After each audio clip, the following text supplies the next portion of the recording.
Pinupuri ka namin, O Diyos, Ama, Anak, at Espiritu Santo.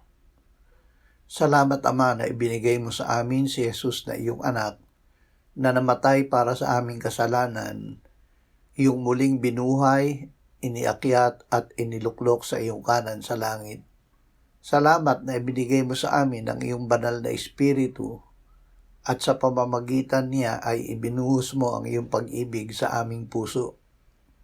Likhain mo sa amin ang malinis na puso at baguhin ang aming espiritu.